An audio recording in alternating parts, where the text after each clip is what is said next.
Lost my mommy tonight. She's only been in the hospital since Sunday, Monday.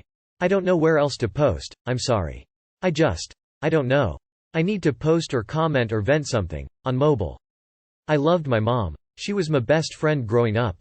My only friend, really. Neighborhood kids were shitty. School kids the same. We stayed up playing video games all night all the time when I was little. I loved her so much. Then I hit 13 and I don't really know or understand what happened, still. She was definitely bipolar. The antidepressants hid that until she was taken off of them. Our lives really spiraled from there. She was so angry. We lived with my grandma and they fought occasionally growing up, but over time it got worse. More and more often. Lots of unresolved anger from my mom from how my grandma treated her, and still did. I knew a lot of what happened but I couldn't help her through it. She had a therapist and a good doctor at some point, but they both dropped her due to leaving, downsizing practices, and she never found others that helped her like they did. I tried so hard to help the house. Over time as I grew older I grew more and more resentful of the house, so I started leaving as often as I could. My mom had my stepdad at the time, so it was a little easier, but at the same time that alone produced more challenges. Now there were 4 people, sometimes more if my mom had her shitty friends over, constantly fighting and arguing and having so many differences from each other in one house. Because of unresolved differences, disagreements, no apologies from responsible parties, acknowledgements of acts or words towards others, abuse of all kinds except child and sexual, constant thefts, drugs, and finally alcohol. Overall everyone's relationship and lives and the house were absolute shit. The house is still in complete disrepair from so many fights and neglect. Somehow, to this day I escaped that house with no bad habits besides smoking weed, much to my mother's disappointment, ironically. My relationship with my mother never recovered. It 100%, without a doubt, absolutely broke not only my heart but of course my mother's. The house's state in turn also greatly affected my mom. Last year I finally moved out. Mom was really proud of that, and my mom and stepdad broke up from constant fighting over the years. I left February 2020, my stepdad left for his home state December 2020. I helped him get on the bus. My mom was devastated. It was just her and my grandma. It destroyed her and I do regret not trying one more time to get him to stay one more time and to help fix things again. I miss him but I know he's doing better and getting the help he needs. I tried over the years to reach out and try to understand again and listen to her and help her, and of course I loved her but it was so hard. Of course everyone got along sometimes, but there was so much tension in the house you knew it wasn't going to last. She wasn't the same mom that stayed up with me at night playing Wind Waker and Baldur's Gate and Pikmin and Pokemon and so many other games and skipping school with. She said so many hurtful things that broke me down and pushed me further and further and further down and away. I said my own share of hurtful things. At that point I was just hurting so bad I needed her to see it. It didn't work. Over time it was noticeable I was giving up. Somehow or another, it was like my mom and my grandma switched. I was getting along with my grandma more, since she was starting to cut her drinking, than my mom, and that has always bothered me. Now my mom was the one being the drunk and being violent and screaming and throwing and breaking things, not grandma. My exes and friends at the time tried to protect me from it, and in hindsight maybe I shouldn't have let them and allowed myself to drift away further, cause now I don't have my mom. I still believe I should have tried harder but I really didn't know how. I've missed my mommy for years and I still do, and now more than ever, and now I'll never get the chance to see our relationship get fixed. She died alone October 16, 2021 late at night in a fucking hospital bed from drinking herself to death. My stepdad leaving was the final straw. And now I'm sitting here after over an hour of typing this out and I'm just so fucking angry. I'm mad at so many fucking people. I'm mad at my grandma, despite us being there to say goodbye. I didn't even say goodbye earlier. I told her I'd see her tomorrow. I'm mad at her shitty fucking friends for getting her back into drugs and drinking. I'm mad at my fucking self. I'm mad at my exes for how they've made me view her. I'm mad at a lot of my family for not being there for us, mostly for never being there for my mommy. I'm mad at the world for allowing all this to happen. I still don't fucking understand what happened most of these 12 years. I just want this to make sense. I just want my mom. I want my mommy! Exclamation mark. May she rest in peace. Don't blame yourself. Families are families. Your mom loved you. Unfortunately she was sick and unable to care for you like you needed. Sorry for your loss. Op. I'm so sorry. Please try to take care of yourself right now. You need a break. And here's a list of resources you might need if you reach a crisis point. Please don't hesitate to ask for help. You are loved and you are needed. I'm so sorry for your loss, bud. I'm so terribly sorry. Sending virtual hugs during this difficult time. I'm so very sorry, and if I could I'd offer a hug. My deepest condolences, and please talk to someone through your grief. You cannot cure your loved one's addiction and mental illnesses. The diseases took her. I think it's like cancer. I can't do anything to heal them. Some people recover, and some aren't able to, even with all the treatment in the world. Sending hugs and wishes that your good memories will help you through this awful time. I'm so sorry for your loss. My boyfriend is still friends with his ex. Hi everybody, my boyfriend and his ex broke up when they were leaving high school, about 8 years ago. It is clear that they had a very intense relationship. She was his first love who then cheated on him. He forgave her and they enjoyed a relationship together. He told me they broke up because they drifted apart and that he was in love with her for much longer than she was, and now they are friends. It was difficult for me to accept that my boyfriend has kept his ex as a friend when she has done something that I consider one of the worst things to do in a relationship, cheating. But I overcame this. He often defends her by saying that they were just kids, which I try very hard to empathize with and trust, but I've had a lot of experiences that made me weary. A few months ago, I had an experience where my boyfriend and I were out and a friend of mine began touching his thigh and his hand while talking. This breached my boundary and I had to leave. He later said that it was just platonic touching, which made me feel horrible, but I eventually spoke to my friend and came around to the conclusion that people do just have different boundaries and that it was a misunderstanding. This made me very distrustful for a while. I would panic at the thought that my boyfriend would cross my boundaries unknowingly. But we communicated and I have since come in terms with the fact that the event was just a miscommunication. Then a few days ago, I asked my boyfriend if he could archive his Google Photos with his ex-girlfriends. That way, he can have them if he is feeling nostalgic, but I won't have to see it when we are on the app together. This conversation led to the confession that he still has nudes of his exes on his phone from when they were together. This made me feel horrible and I asked him to delete them because a woman cannot consent to that. After this, I feel like I cannot trust my partner's friendship with his ex at all. Knowing that until my suggestion, he still had her naked and intimate photos was too much for me. I told him if he wants to move forward with me, he shouldn't talk to this specific ex again. He told me that they don't talk much, just a casual conversation a few times a year, which I was fine with, but I'm not anymore. I really love him, but I feel very conflicted. I don't want to be controlling, but I worry that I am being it. However, I have this boundary that is necessary for me to know that we are moving forward. Can you give me advice? Am I being irrational? What should I do? My first love, who I dated for 2 years, the same girl who was the first to break my heart and the girl I lost my virginity to, has been my best friend for 25 years now. If anyone ever had a problem with her because she's an ex, they'd be the ones I wouldn't have in my life. Don't be so insecure. Platonic friendships happen, even between exes. Edit. I love being downvoted for stating facts. I guess the small dick energy is big here. Keep downvoting, you insecure control freaks, lol. Don't tell him to never talk to her again, even if you want that from him. It just comes off too harsh. You were right about the nudes, and your friend touching him made you rightfully uncomfortable, but I don't think any of these are necessarily red flags.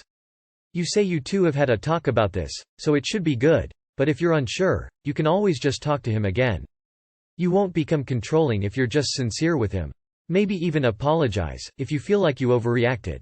You two know each other way better than I do, either of you, so you're the ones who'll know how to work this out. Damn. She lives in his head rent-free. She cheated on him and they are still friends? WTF. The sad thing is, he probably would want her back if he could. Have a chat with him. I made it clear to my now wife that she can do whatever she wants. This conversation was before we dated. But if she wants to date me, she has to cut all contact with exes or hookups because I won't put up with it. She agreed and said it was all toxic anyways. It took a while, but it made everything in both our lives better. If you're already dating that route, isn't really an option. You could bring it up, but it's up to his discretion. Hello, and thank you for your submission. Please take a moment to review the rules listed in our sidebar. For further guidance, please see our wiki. This is a bot message. I cannot respond to any comments. Please modmail us with any questions. I am a bot, and this action was performed automatically. Please contact the moderators of this subreddit. Message compose to =r relationship_advice if you have any questions or concerns. I didn't care for the nude deal. That was not right. If he were to have them, and I do not condone it one bit, hide them somewhere in an album deep in his closet. I can understand why you are uptight with the ex deal.